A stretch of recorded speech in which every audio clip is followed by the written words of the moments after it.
Buenos días a todos, soy Federico Centeno, residente de cardiología de tercer año, y él es mi compañero, el doctor Girola Pablo, residente de cuarto año del servicio de cardiología. El día de la fecha le traemos un caso clínico muy interesante y a su vez complejo. Esto debido a las diferentes manifestaciones, signos y síntomas que puede presentar el mismo caso, ¿sí? Que hace que todas las especialidades aquí presentes, tanto clínica, hematología, nefrología, cardiología y demás, van a tener este paciente no solamente en internación, sino que muchas veces puede aparecer en lo que es consultorios externos. Y es importante tener las alarmas para poder diagnosticar o por lo menos sospechar esta enfermedad, para diagnosticar tempranamente y así mejorarle significativamente la calidad de vida de nuestro paciente. Así que sin más preámbulos vamos a exponer el siguiente caso clínico, ¿sí? Nuestro paciente era un masculino, 77 años, con factores de riesgo cardiovasculares, hipertensión arterial, diabético tipo 2, no insulino requiriente. Como otro antecedente presentaba una fibrilación auricular, el tratamiento con DOACs. También presentaba lo que es una insuficiencia cardíaca en estadio C, una insuficiencia renal crónica en estadio 4 y un síndrome de túnel carpiano. Como su medicación habitual, presentaba menegobalol, valsartán, rivaroxaban, metformina y empaglifosina. A su examen físico, paciente normotenso, 135/78, R1 y R2 en 4 focos, silencios sin presionar libres, con signos de insuficiencia cardíaca, tanto izquierda como derecha leve, edemas y básicamente hipoventilaciones bivasales. También presentaba una disnea de clase funcional 2-3 de meses de evolución. Comenzamos con los estudios complementarios, un perfil hematológico normal, valores habituales, urea y creatinina. Sí.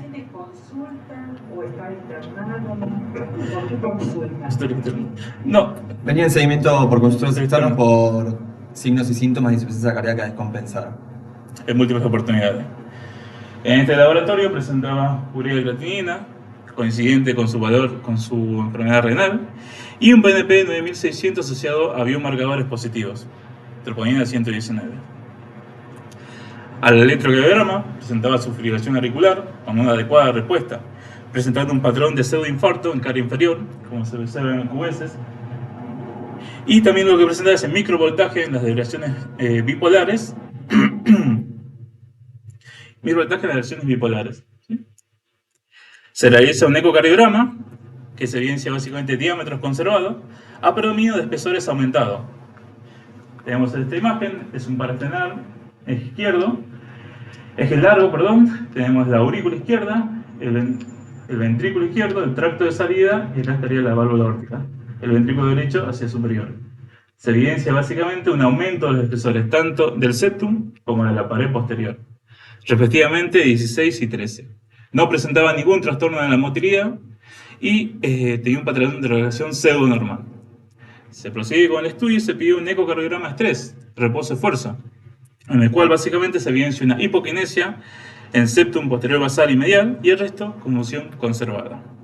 Lo que sí se evidencia, bueno, también presenta una prueba negativa para isquemia. Y sí se evidencia en los comentarios una hiperrefrigencia en puntillado fino de miocardio. Frente a este paciente, dijo, sí, en segmentos principalmente basales. Frente a este paciente, ustedes, ¿qué estudios sospecharían o podrían solicitar?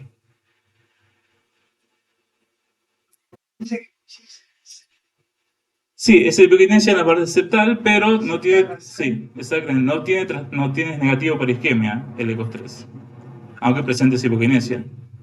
Sí, fue un defecto fijo que se Fijo. encontró en el eco basal y en el apremio, que tampoco esté igual en el ecocardiograma propiamente dicho. No, nada, valvulopatías nada. No, ni tanto aórtica ni mitral. Sí. En otro caso,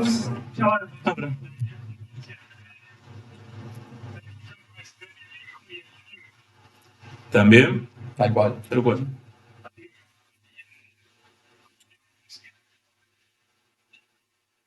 Negativo para isquemia. Perfecto.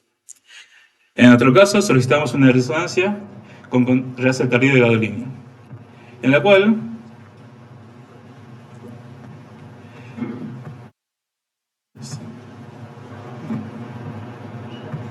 vamos a reproducir. En la cual lo que vamos a presentar, esta resonancia, vemos hacia anterior, posterior y vemos un eje corto. ¿Sí? Lo que vamos a ver básicamente es la masa ventricular izquierda y la masa ventricular derecha. Y esto debería... En lo cual se determina una secuencia cines, básicamente, en la que no se evidencia ningún trastorno de motricidad asociado. Nada, es un video que se está reproduciendo. Disculpe, no se puede reproducir, pero se evidencia sin ningún trastorno de motricidad. No te lo dejo reproducir.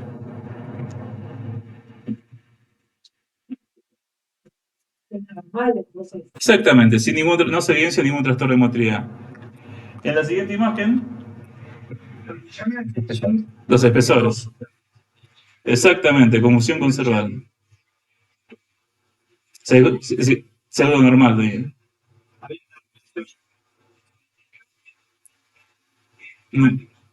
Y sí, exactamente. Sí.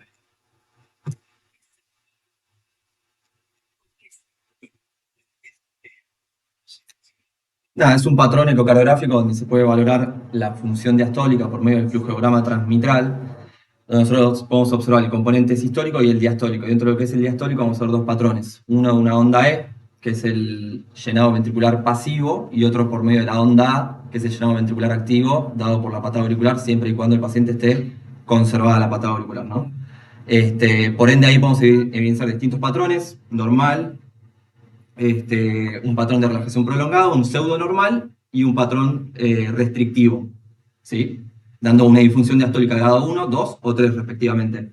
El pseudo normal es el grado 2, en el cual el patrón basalmente tiene un patrón normal, pero por medio de una maniobra de Valsalva expones el patrón pseudo normal. Se invierten las ondas. En este caso tenía un patrón pseudo normal de segundo grado.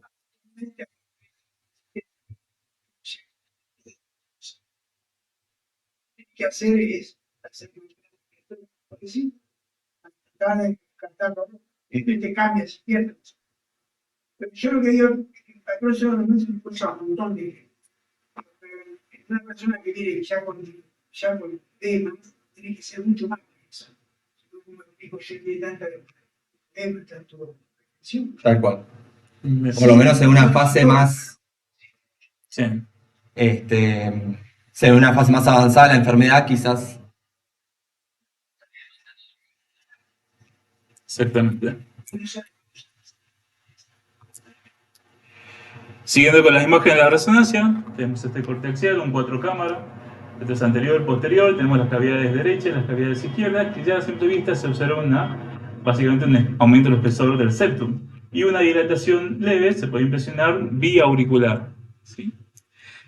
Proseguimos con el RESEL tardío en este momento. El RESEL tardío, para que se entienda a grandes rasgos, es básicamente un método de contraste, que lo que hacemos es pasar el contraste tiene la capacidad de difundir intracélulas miocárdicas. El tema es que no puede atravesar ningún tipo de barrera. Se queda en la zona miocárdica cuando existe una ruptura de barrera o cuando hay proteínas o depósitos intramiocárdicos. Y ahí se evidencia el RESEL tardío, que es esta hiperintensidad. En este caso tenemos un corte en un eje largo donde podemos decir el ventrículo izquierdo y la aurícula izquierda, y hacia la zona anterior del ventrículo izquierdo lo que vamos a ver es una hiperintensidad subendocárdica. Normalmente debería verse toda esta coloración hipointensa, ¿sí? También lo que podemos observar es toda una hiperintensidad subendocárdica a nivel auricular. Lo mismo esta imagen, es una imagen de un eje axial en 3 cámaras. Tenemos el ventrículo izquierdo, la aurícula izquierda, el tracto salida y la aorta, que se evidencia toda la hiperintensidad, o la C tardío, en toda la región subendocardia auricular, y se ve también en la miocárdica, en la ventricular. En esta imagen, 4 cámaras, también se puede ver toda la hiperintensidad difusa, ventricular y auricular. Y en este eje corto, un eje corto, que podemos ver el ventrículo izquierdo y el ventrículo derecho, también evidenciamos toda el RC o la hiperintensidad en las regiones anteriores y en las regiones basales, ¿sí? Con todo lo que pues, sí.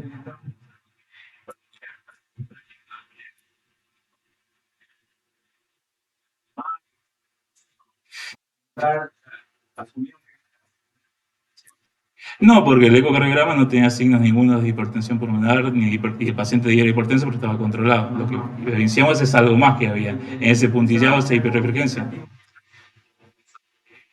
Exactamente. En el ECO 3 se descartó la parte isquémica debido a que no tenía algún defecto en la perfusión y decidimos avanzar sobre alguna posible infiltración miocárdica. Ningún antecedente familiar con antecedente cardiovascular ni de muerte súbita. Con todo lo expuesto acá, ¿cuál de ustedes podrían sospechar una posible causa o diagnóstico? No tenía hipertensión pulmonar. Nada. Nada que sea, nada que sea de una patología pulmonar.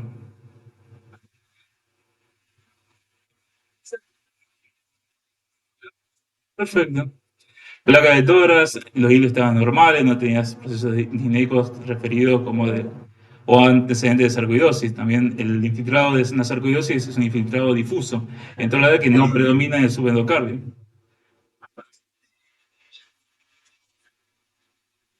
Nada más. Solo estos antecedentes. Síndrome del túnel carpiano. El síndrome de tubo de Carpiano, que también se mencionó, sí. No, no tenía proteína. En este caso no. Sí. Esto es una batería de estudios inicial, igual, ¿Cómo? ¿no? Strain no. Un eco 3 solamente. Acá. Es fundamental. Sí. Que mide la sueño carne, longitudinal. Esta patología lo que más rompe las zonas de los asociación de la inyección y la longitudinal. Particularmente para una patología esta que vos tenés. Lo habitual es que un strain, una fracción son de 3 veces. El strain 20, la 20, la fracción 60 son 3 veces la fracción inyectada. Este tipo de patología se va a 5 o 6 veces. Es el strain.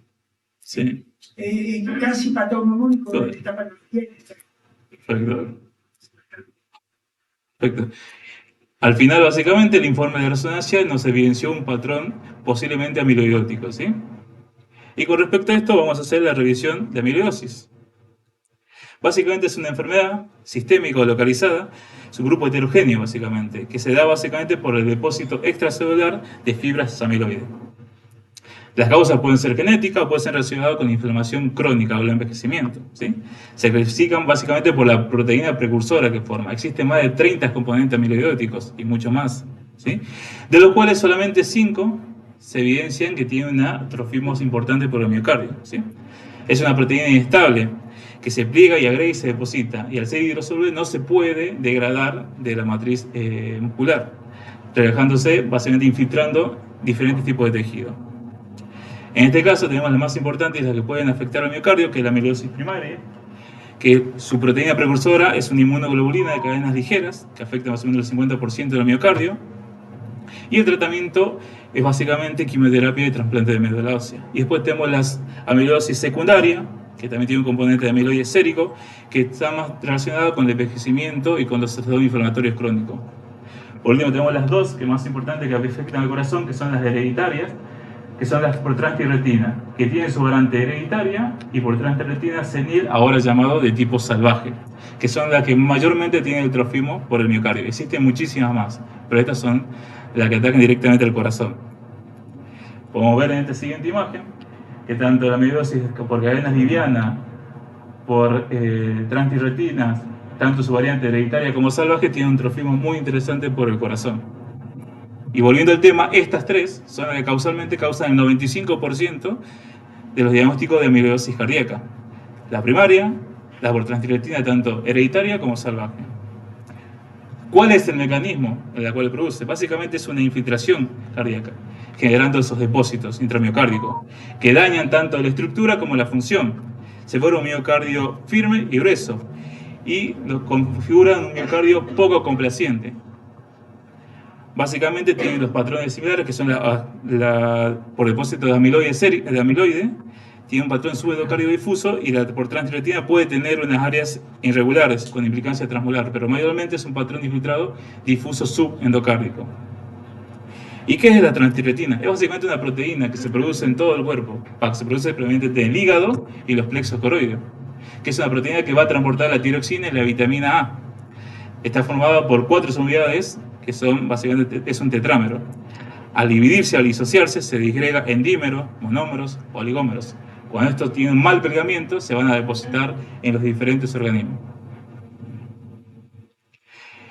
Y la amiloidosis por transtiretina, que tiene un trofismo extra elevado por la parte cardíaca, no tanto así la amiloidosis primaria, que también tiene un trofismo, existen sus dos variantes, que son las más importantes, que son la hereditaria y la salvaje. La hereditaria tiene un trofismo también por el sistema nervioso central, por lo que puede aparecer amiloidosis por polineuropatía, y a su vez también la miocárdica. En cambio, la salvaje no tiene un componente hereditario, con lo que preguntaba el doctor si había algún componente, algún familiar que haya tenido esa afección, y se da de forma básicamente aislada, ¿sí? En cuanto a la clínica, es una patología de una variación clínica muy impresionante, dependiendo también del tipo de amiloide que sea. En general, a nivel de neurosis central, podemos tener un túnel carpiano, estenosis de los canales lumbares, enfermedad de Dupuytren, tendinopatía de manguito de rotador y rotura atraumática del tendón del bíceps, ¿sí? También se puede presentar con una polineuropatía, que se observa el 15 al 35% de los casos, que en este caso en neurología comienzan sus síntomas por la parte neurológica. También puede afectar la función renal, generando una nefropatía amiloidótica, que básicamente el amiloide se observa y se infiltra en el mensajio, la pared capilar, el intersticio y los vasos, siendo necesaria una biopsia con tensión del ojo Congo para hacer un diagnóstico diferencial de los mismos. Se puede manifestar básicamente con proteinurias, síndrome nefrótico con proteinurias masivas, enfermedad renal rápidamente progresiva y demás. A nivel gastrointestinal puede permanecer alteraciones a nivel de las mucosas, malabsorción, náuseas, vómitos, diarrea, neuropático con trastornos de la motilidad o constipaciones, y vascular sangrado y isquemia. Básicamente, si no se evidencia ninguna causa que pueda tener como esta sintomatología, se va a hacer una biopsia, que es el gol estándar, para ver si existe o no el infiltrado amiloidótico. Y por una parte cardíaca también se evidenciaron muchas veces por bloqueos auriculoventriculares. Esto es básicamente por la infiltración del amiloide en todo el sistema de conducción. Puede presentarse como una cardiopatía hipertrófica o puede también, como es la más común de las presentaciones, hasta un 56%, con una insuficiencia cardíaca con función sistólica del ventrículo izquierdo conservada, ¿sí? Ahora mi compañero va a explicar un poco mejor la parte diagnóstica de lo que es la enfermedad amiloidótica. Bueno, muchas gracias, Federico. Continuando con la presentación, vamos a dar pie a la parte del diagnóstico, de la revisión sistemática. Contamos con dos fases, tenemos una fase de sospecha y una fase de diagnóstico definitivo. En cuanto a la fase de sospecha, por lo general nos vamos a encontrar frente a un paciente, siempre y cuando estamos hablando de amiloidosis cardíaca, ¿no? Una sospecha inicial con un paciente con signos y síntomas de insuficiencia cardíaca o con fracción de eyección conservada habitualmente, que no tiene una causa clara que lo justifique y viene acompañado de patrones electro y ecocardiográficos afines a dicha entidad. Los patrones electrocardiográficos, como dijimos, son habitualmente un hipovoltaje del complejo del QRS dado por, en las derivaciones precordiales menores a 1 mV o menor a 0,5 mV en las bipolares. Acuérdense que veníamos hablando de un paciente con un patrón ecocardiográfico con un aumento de los espesores del septo y una pared ventricular. Habitualmente debería corresponderse con un electrocardiograma que viene asociado con un índice de Sokolov aumentado, dado por aumento de la amplitud del QRS en B5 y B6, con una S profunda en B1 y B2, T negativas en las caras laterales. Bueno, eso no viene aparejado en este paciente, ¿sí? El otro manifestación electrocardiográfica que podemos encontrar además es el patrón de pseudoinfarto, dado por una QS en cara inferior. Después podemos encontrar trastornos de la conducción, como bloqueos, y trastorno del ritmo, como fibrilación auricular. Bien. ¿Cuándo vamos a sospechar de amiloidosis cardíaca? Como bien dijo mi compañero, vamos a tener las llamadas banderas rojas, que son la variedad de síntomas y signos que puede tener este paciente aparejado, junto con un aumento del espesor de la pared ventricular, dado por un espesor mayor o igual a 12 milímetros, con uno o más de los siguientes criterios: insuficiencia cardíaca en pacientes mayores de 65 años, estenosis aórtica severa, hipotensión o un paciente normotenso que previamente era hipertenso, disautonomía, polineuropatía, proteinuria, insuficiencia renal, síndrome de túnel del carpiano, ruptura del tendón del bíceps y demás. El algoritmo diagnóstico que se realizó inicialmente es justamente para tratar de identificar los dos tipos más frecuentes, que son la amiloidosis por cadenas livianas y la amiloidosis por transtiretina, dada que la gran mayoría de los casos son por estas dos entidades. Por ende, la batería de estudios que nosotros vamos a ir solicitando van a ir para ir descartando o evidenciando estas dos entidades. El gold standard para el diagnóstico de amiloidosis, cualquiera sea el órgano en el cual se sitúe, es por biopsia. Hablando de amiloidosis cardíaca, vamos a hacer una biopsia endomiocárdica o una biopsia extracardíaca por medio de grasa abdominal subcutánea o glándulas salivales.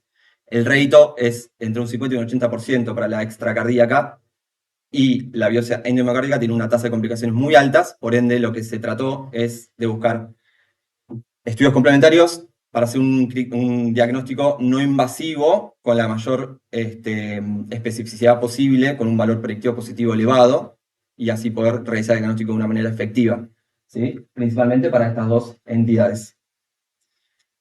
La biopsia, como dijo anteriormente Federico, se hace con el rojo Congo, donde se identifica el amiloide, y además se le puede hacer la birrefringencia con luz polarizada, que adquiere la conformación de hoja beta plegada.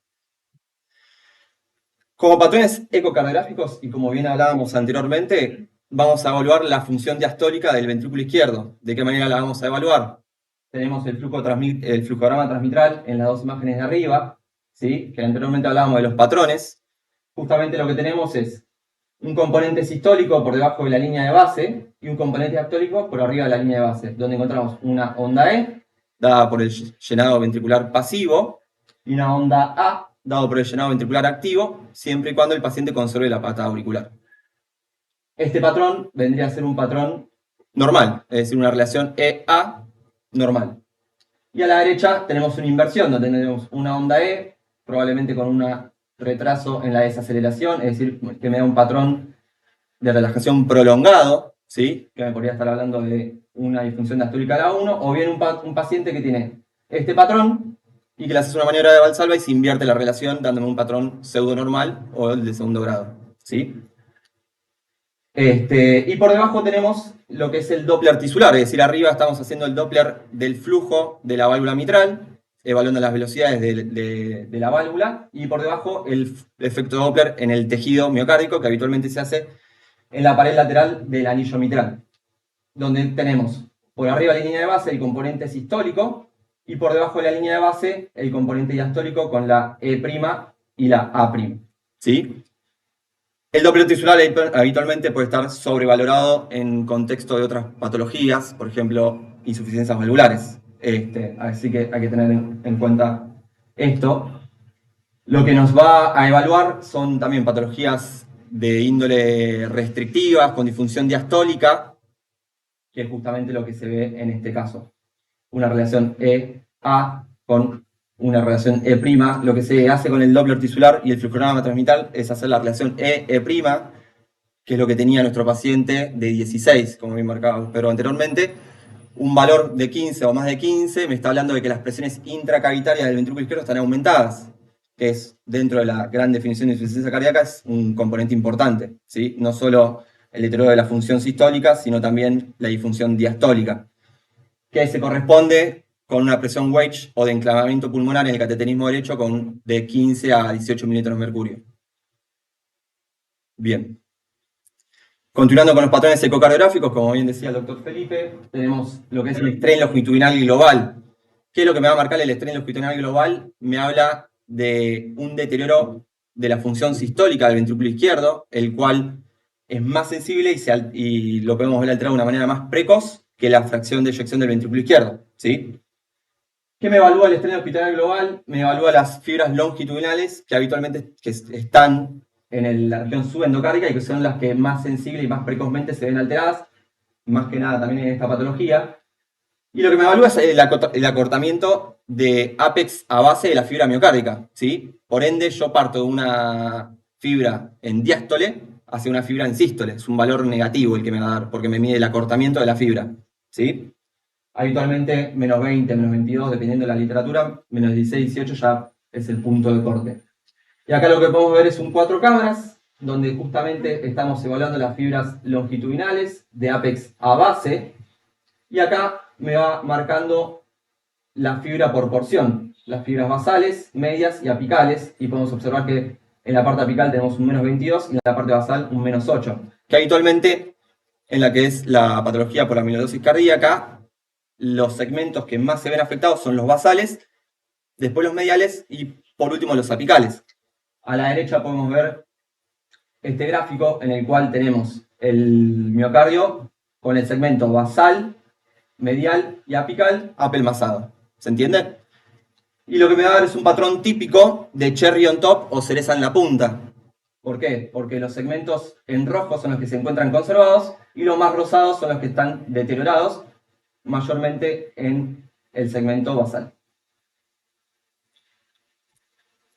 Como otros patrones ecocardiográficos que podemos asociar son, en el cuadro de la izquierda, es también parte del estrés longitudinal, que lo que se hace es un parámetro que se llama SAB, que se llama de sus siglas en inglés sístole apex a base ratio, en lo cual me evalúa justamente un promedio del estrés longitudinal basal, medio y apical, con un punto de corte habitualmente de 2.5.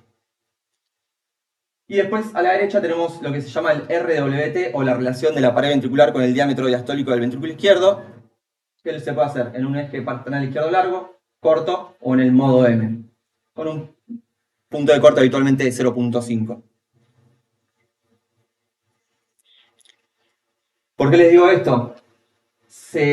Hubo un estudio que se publicó en el 2017, en el cual se buscaron parámetros ecocardiográficos para poder arrimar el diagnóstico hacia amiloidosis cardíaca. Estos eran pacientes derivados de centros especializados, quienes ya tenían un diagnóstico por amiloidosis cardíaca por cadenas ligeras, o pacientes con aumento de los espesores de la pared ventricular, ¿sí? Que no tenían un diagnóstico de hipertrofia.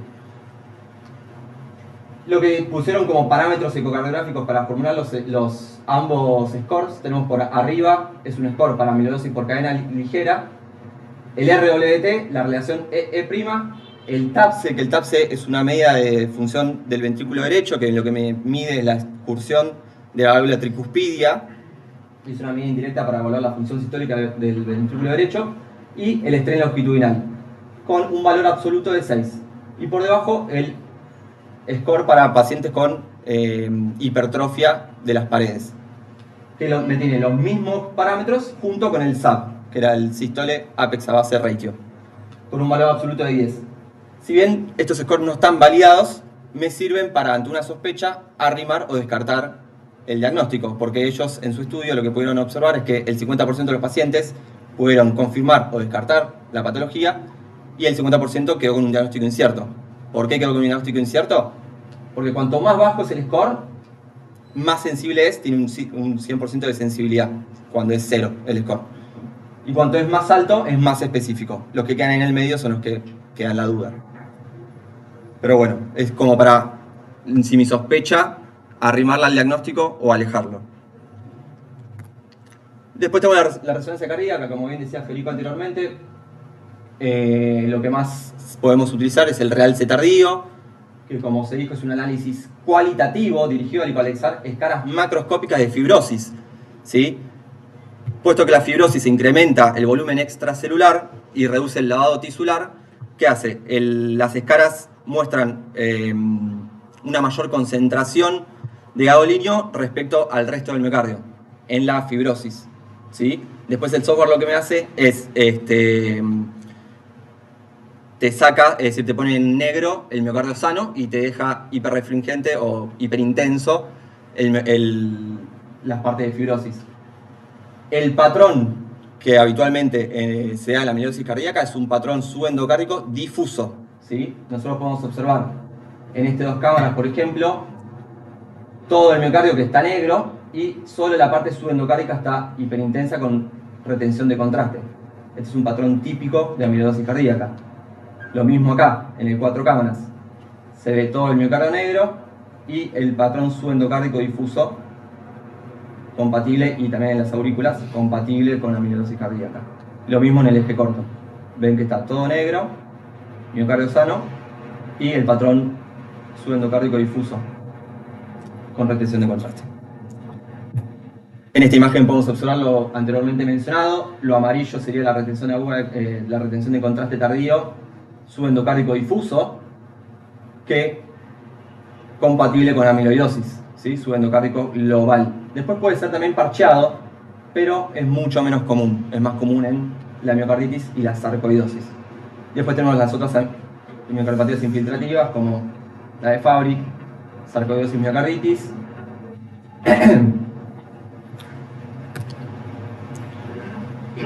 Bien. El otro recurso que nos puede ofrecer la resonancia cardíaca es el mapeo con T1. Lamentablemente acá en el sanatorio no tenemos este software, por ende nos quedamos con el realce tardío. Pero bueno, ¿qué nos puede aportar el mapeo con T1? Son técnicas cuantitativas. Habíamos hablado que el realce tardío era cualitativo y que está dirigido a identificar los valores exactos en cada punto del miocardio. Es decir, que si yo tengo una escala macroscópica, no la voy a ver con el realce tardío. Pero bueno, con el mapeo T1 puedo observar microscópicamente. Tenemos un T1 nativo, que son las imágenes de la izquierda, donde tengo un mapeo sin contraste y no es una secuencia específica para fibrosis, así que por ende no me va a aportar mucho. Después tenemos el T1 post-contraste, que permite separar el componente extracelular del componente del miocardio celular, ¿sí? Y por último tenemos la valoración por medio del volumen extracelular, porque con el mapeo T1 yo aplico el contraste, como vemos en la imagen de arriba, y después negativizo todo lo que es el miocardio sano y me queda el contraste para valorar el volumen extracelular, como pueden observar en la imagen abajo. Esto me habla de qué tan afectado está ese miocardio y qué tanto miocardio vital perdimos, ¿sí? Acá podemos observar los patrones típicos de la resonancia cardíaca, donde tenemos la retención de contraste en el ventrículo izquierdo, dada por un patrón difuso subendocárdico global, que me dice que es más común que el patrón parcheado. Después tenemos la retención de contraste en la auricular, que también es bastante característica para la amiloidosis. Y por último, el volumen extracelular, que también es bastante característico. Me da un diagnóstico temprano de amiloidosis cardíaca. Bien, el algoritmo nos indica que ante la presencia de un paciente con signos y síntomas compatibles con insuficiencia cardíaca descompensada, un electro, un ecocardiograma o una resonancia cardíaca compatible con amiloidosis cardíaca, ¿de qué manera yo tengo que continuar con la batería de estudios? Bueno, seguimos con un centellograma o gamografía ósea y una detección de cadenas livianas en suero de orina. ¿Por qué digo esto? El centellograma óseo se utilizan radiotrazadores con afinidad ósea, fosfonatos, que lo que me hacen, están marcados con tenencia 99 y vamos a adquirir una serie de imágenes biplanares y luego vamos a tener imágenes por tomografía con emisión de fotón único, el SPECT, para objetivar la captación del miocardio. ¿Qué es lo que se evidenció en las biopsias endomiocárdicas de pacientes con amiloidosis por transtiretina? Es que tenían mayor densidad de microcalcificaciones que los pacientes con las formas de cadena ligera. Bien, por ende, los pacientes que tengan amiloidosis cardíaca por transtiretina van a tener una captación del radiotrazador en miocardio mayor, de hecho mucho mayor que la que los pacientes con cadena ligera, que no tenían estas microcalcificaciones. En las imágenes de abajo podemos observar el centello con la imagen biplanar y la imagen del SPECT con la captación del radiotrazador en miocardio. Como se ve habitualmente en la biplanar, tenemos el centello óseo, que tenemos un grado 0, donde hay pura y exclusivamente captación ósea, un grado 1, donde la captación ósea es mayor que la miocárdica, un grado 2, donde la captación miocárdica es mayor que la ósea, y un grado 3, donde pura y exclusivamente hay captación únicamente miocárdica, ¿sí? Grados 2 y 3 ya se consideraron positivos para amiloidosis cardíaca por transtiretina. Continuando con el algoritmo, lo que tenemos que hacer es descartar de que tengamos cadenas ligeras en suero y en sangre, para que no nos dé por cadenas ligeras. Entonces vamos a cuantificar las cadenas ligeras libres y electroforesis por inmunificación o ELIFE en sangre y orina. Su combinación identificó correctamente a las cadenas ligeras amiloidogénicas en el 100% de las pacientes. ¿Bien? Y acá les dejo este cuadrito, el cual, esto está sacado de un estudio que se publicó en la revista Circulation en el 2016, donde pacientes que tenían un diagnóstico confirmado de amiloidosis cardíaca, lo que ellos buscaban era justamente hacer los criterios diagnósticos no invasivos, por lo que contaba anteriormente, y lo que más buscaban es tener una especificidad lo más alta posible, justamente para ¿qué? Esto para el diagnóstico de amiloidosis cardíaca por transtiretina, ya que la amiloidosis cardíaca por cadenas ligeras tiene un pronóstico muy malo, una sobrevida a 6 meses, para justamente no comerse el diagnóstico de un paciente que tenga amiloidosis cardíaca por cadenas ligeras, cuando en realidad, perdón, por transtiretina, cuando en realidad tiene un diagnóstico por cadenas ligeras, siendo un paciente que tiene que iniciar lo más rápido posible un tratamiento quimioterápico. Y lo que les dio justamente que los pacientes que no tenían, que se les hacía el centello con un valor, con un grado 2 o 3 y con un test de cadenas ligeras negativo, les dio una especificidad del 100% con un valor predictivo positivo del 100%. Por ende, justamente lo que ellos querían era esto, que el diagnóstico sea muy específico para no comerse el diagnóstico de un paciente con amiloidosis cardíaca por cadenas ligeras, ¿sí?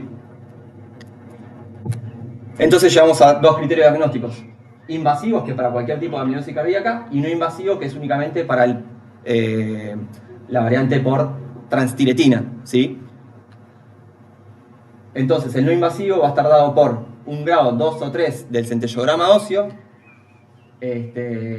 la detección negativa de cadenas ligeras en suero de orina y un ecocardiograma o una resonancia cardíaca compatible con un patrón amiloidótico.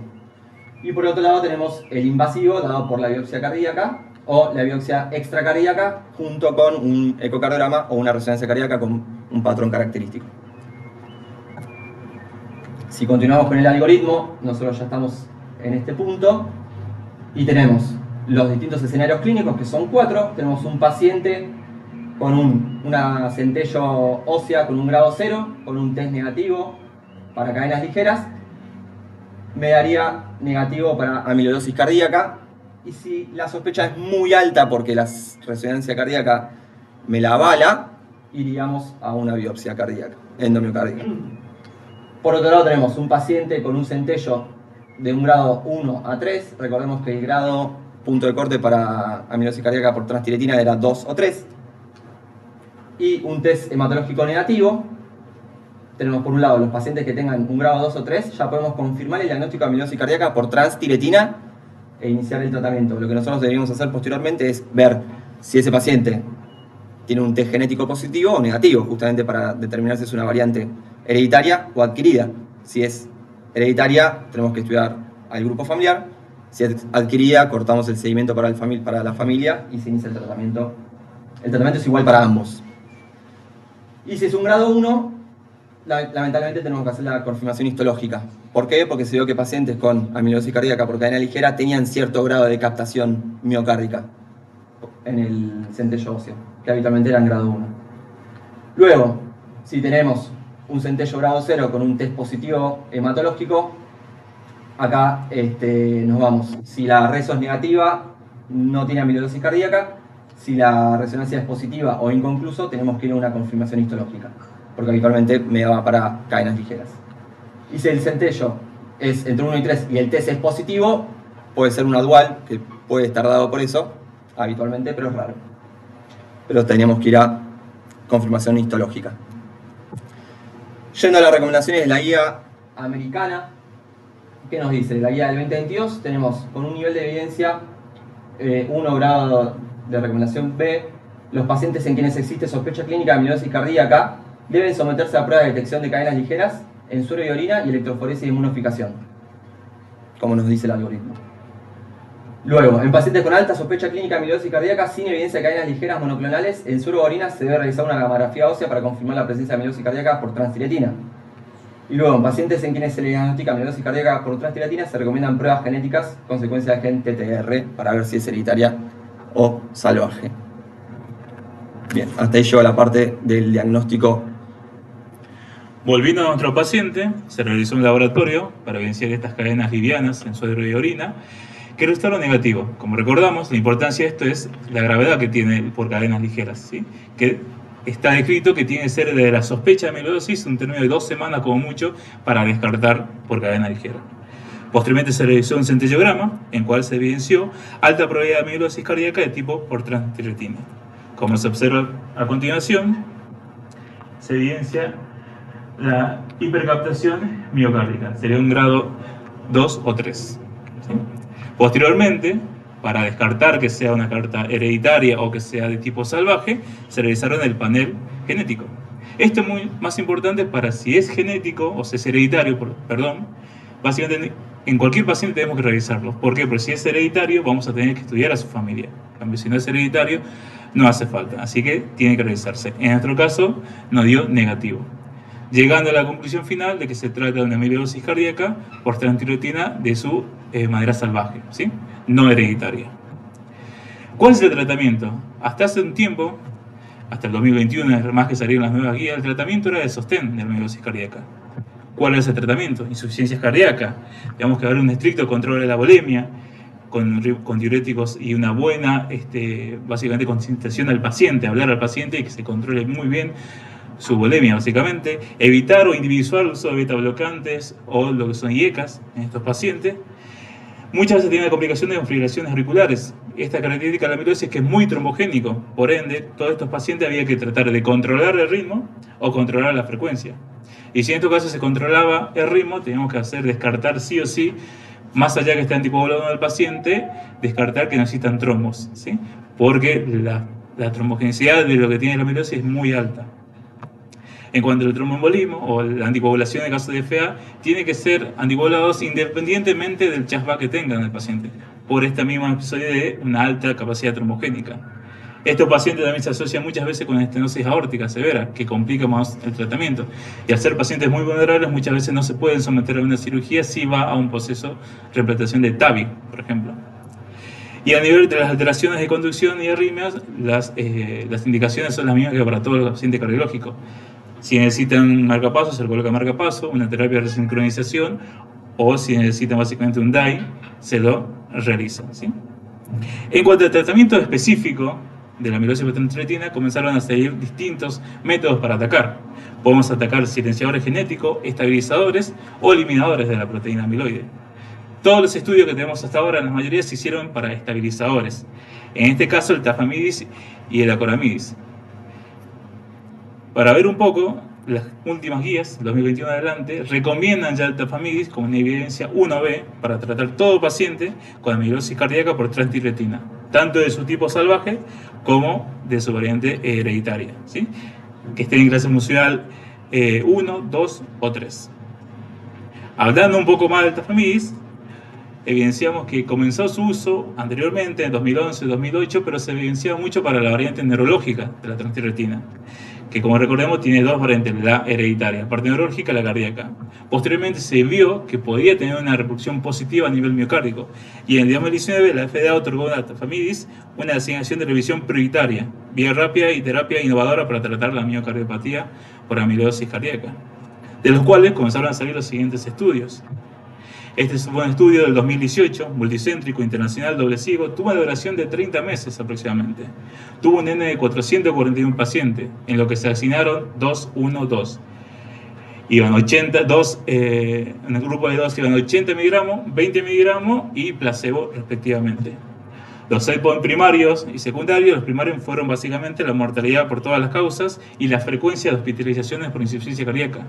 Y como endpoints secundarios se decidió lo que es la mejoría del test de caminata de 6 minutos y lo que es básicamente una puntuación de mejora de calidad de vida que se hizo por el cuestionario de miocardiopatía de Kansas City. Los pacientes, como ven acá, eran mayormente masculinos, 75 años de media. Las variantes, tanto de la fase salvaje como la hereditaria, eran similares en ambos casos. Las dinámicas funcionales predominantemente eran 2 y 3, y el PNP asociado en promedio era de 3000. ¿Sí?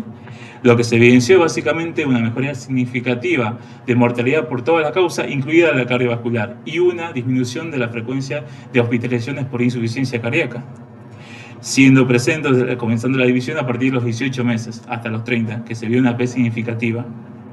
También desde el point secundario se evidenció una mejora sintomática con respecto, a partir de 6 meses, con respecto al test de caminata y a este cuestionario, que mejoraban la calidad de vida del paciente. Posteriormente, como fueron tan buenos resultados, se siguió estudiando y se dio a los pacientes la oportunidad de, a todos los que fueron placebo, entrar en el estudio, yendo mitad para lo que es Tamiflu 80 y Tamiflu 20 miligramos. También se quiso evaluar acá la dosis que va a saturar lo que son las proteínas amiloides, si 20 o 80. Quedó la conformación 230 y 116 con las mismas dosis y se vio también que a partir del mes 48-50 se vio una significativa y marcada disminución de las muertes cardiovasculares e internaciones. Llegando también a la conclusión de que Tafamidis 80 miligramos era la dosis óptima para que estabilice y para saturar todas las proteínas de transthyretina.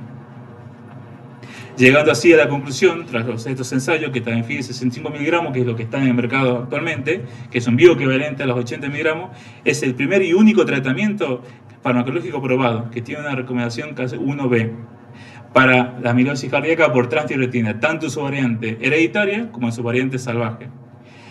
Y esto va a mejorar drásticamente la calidad de vida de los pacientes y las internaciones de estos pacientes. En el 2023, en agosto, en lo que es Ámsterdam, también se presentó la Acoramidis como competencia posible de Tafamidis, pero en esto no tenemos ningún resultado oficial de las guías, todavía no salieron nada. Que también se hizo con un N de 611 pacientes, 80 miligramos, dividido en dos dosis, 2 veces al día, versus placebo.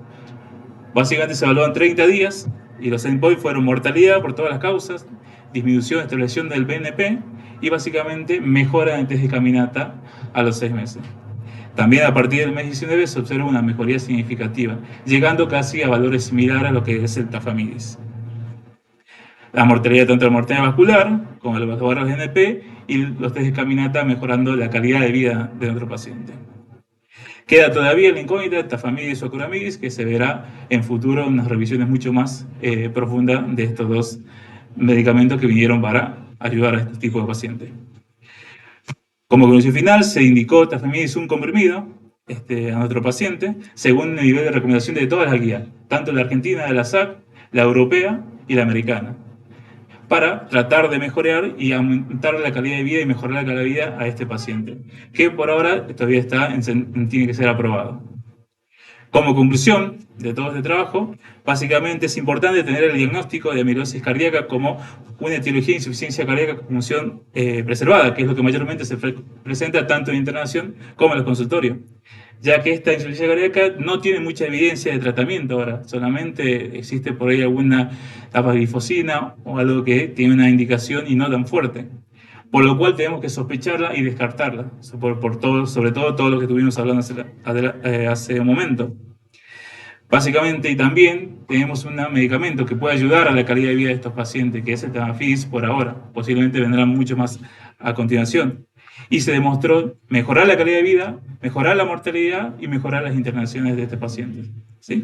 Así que los invito, si alguno tiene alguna duda o consulta, tiene algún paciente o algo que me quiera consultar o comentar para ayornar más este Ateneo, los invito a comunicarnos. Y desde ya, muchísimas gracias por su atención.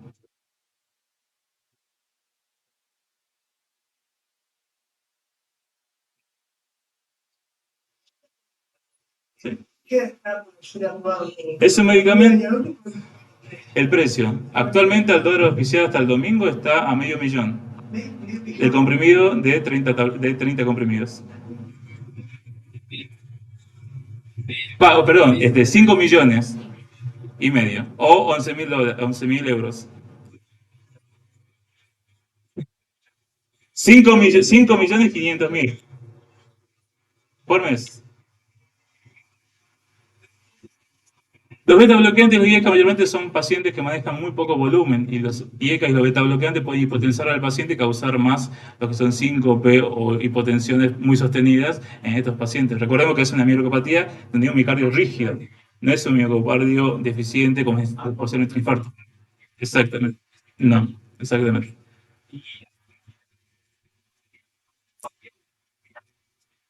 Por estenosis de la válvula, básicamente por rigidez de la válvula, no por dinámica. Sí. Sí, siempre